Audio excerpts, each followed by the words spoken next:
The state budget has passed the legislature, but concerns from leaders in the nursing home industry are only growing at this point. Natalie Kutchko spoke with local administrators who are trying to add up the expected consequences from the financial shortfall they're seeing on a Medicaid reimbursement. Natalie.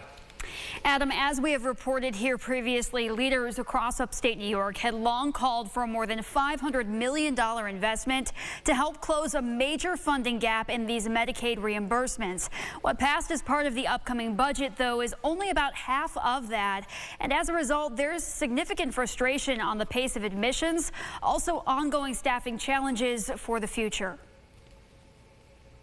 $285 million. That's how much was set aside for nursing homes across New York State when it comes to Medicaid funding, about half of what was advocated for following a gap of 15 years with no significant boost. Absolute slap in the face to seniors. Even the legislature, I think, did their best and pointed a bunch of stuff out. If you look at the staffing mandate, nobody can meet it. So what that means is if we don't have an increase in the Medicaid rate, then how are we supposed to give increases to our staff? Bob Hurlbut runs a handful of nursing homes across the region and serves on Strong Hospital's board. The frustration, he says, is felt there too, with a nationwide backlog of patients waiting for placement. Right down the line, you're going to see more backup in hospitals. You're going to see nursing home residents stay in the hospital longer, which is a disaster. It's sort of not even a Band-Aid. It's sort of like taking a Kleenex to it over the wound and just patting it. Medicaid is the primary payer for nursing home care in New York State. Leaders say an already stretched thin workforce will be stretched further. At St. Anne's Home, about 75%, 3 out of 4 people that live with us, receive Medicaid as funding to pay for their stay here.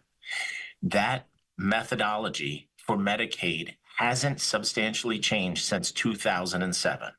We saw a small increase last year, another small increase this year. Yet at the same time, we've increased some of our salaries 32% in the last 3 years. It's just not keeping up.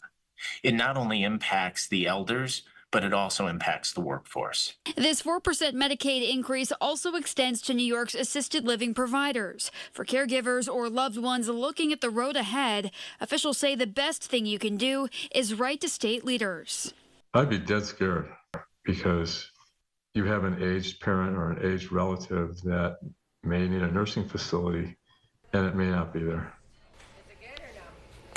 Saying they just may not be there after all this. We have reached out to the governor's office for a response to these concerns and have not yet heard back. Reporting in studio, Natalie Kutchko, News 8.